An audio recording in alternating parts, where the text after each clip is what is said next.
एक जंगल में एक शेर रहता था डंडा। उसी जंगल में एक लोमड़ी भी रहती थी जो शेर की असिस्टेंट थी। डंडा लोमड़ी जंगल में जानवरों का पता लगाती थी और आकर उसकी सूचना शेर को दे देती थी। शेर बड़ा ही खूंखार और क्रूर था।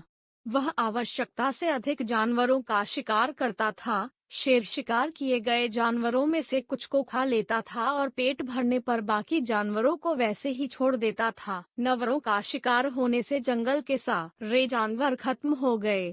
अब शेर और लोमड़ी के भूखे मरने की नौबत आ गई। डंडा शेर ने लोमड़ी से कहा कि वह जाकर जंगल के आसपास दूसरे जानवरों का पता लगाएं जिससे शेर का और लोमड़ी का दोनों का पेट भर सकें। उसी जंगल से कुछ दूरी पर एक बहुत बड़ी नदी बहती थी और नदी के बीच में एक बहुत बड़ा सा टापू था। उस टापू पर सारे शाकाहारी जानवर जैसे हिरन, खरगोश, बंदर, बकरी, भीड़ आदि सदियों से रहते थे। नदी से घिरा होने के कारण टापू पर कोई दूसरा बाहरी जानवर नहीं आ पाता था। लोमड़ी शेर की आज्ञा मानकर जानवरों का पता लगाने निकल पड़ी। डंडा उसे अपने जंगल में कोई भी जानवर नहीं मिला।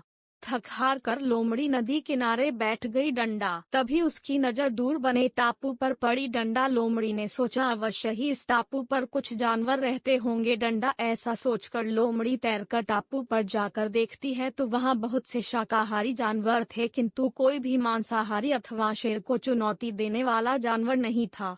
यह देखकर लोमड़ी बहुत खुश हुई और अपने जंगल लौटकर उसने शेर को सारी बात बतलाई। लोमड़ी की बात सुनकर शेर बहुत खुश हुआ और उसने लोमड़ी को शाबाशी दी।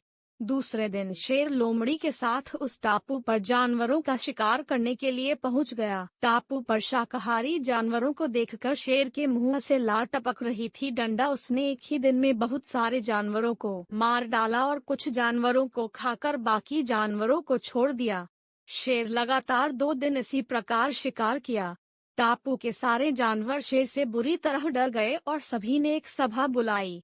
सभा में शेर से बचने के उपाय पर चर्चा हुई। डंडा सभी ने अपने अपने सुझाव दिए। सभा में एक बूढ़ा बंदर भी था जो अपनी बुद्धिमान बड़ी ई की मात्रा के लिए जाना जाता था। सारे जानवरों ने उस बूढ़े बंदर से सुझाव मांगा। बूढ़े बंदर ने कहा, इस प्रकार अगर हम डरकर भागते रहे तो हम में से कोई भी नहीं बचेगा। हमें सूझबूझ के साथ इस शेर का सामना करना पड़ेगा। जंगल के दूसरे जानवरों ने बंदर से पूछा कि उनके पास शेर के समान ना तो बड़े दांत हैं और ना ही तेज नाखून, वह शेर का सामना कैसे कर पाएंगे। बूढ़े बंदर ने कहा, हमें आमने सामने की लड़ाई नहीं लड़ना है बल्कि युक्तिपूर्ण तरीके से शेर को खत्म करना होगा। बंदर और शेर की कहानी। जानवरों ने बंदर से आगे की योजना जाननी। बनाने के लिए बंदर से कहा। डंडा सबके अनुरोध करने पर बंदर ने एक योजना बनाई जिससे बड़ी आसानी से शेर को मारा जा सकता था। जंगल के सभी जानवरों ने मिलकर एक गहरा गड्ढा खोदा और उस गड्ढे को घास फूस और पत्तियों से भर दिया जो देखने में समतल जमीन की तरह दिखाई दे रहा था।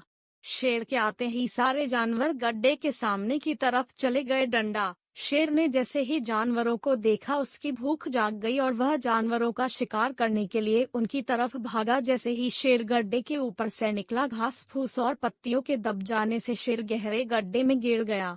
शेर ने और गड्ढे से न निकलने का बहुत प्रयत्न किया किंतु गड्ढा अधिक गहरा होने से लाख कोशिश करने के बाद भी वह गड्ढे से नहीं निकल सका। शेर के साथ साथ उसके पीछे भागते हुए लोमड़ी भी गड्ढे में गिर गई। डंडा भूख और प्यास से शेर और लोमड़ी दोनों की गड्ढे में ही मौत हो। इस प्रकार बंदर और जानवरों की चालाकी से उन्हें शेर से मुक्ति मिली और सभी जानवर पहले की तरह हंसी खुशी से रहने लगे। शिक्षा। शेर और बंदर की कहानी से हमें शिक्षा मिलती है कि बुद्धिमानी से बड़ी मुसीबत का सामना आसानी से किया जा सकता है।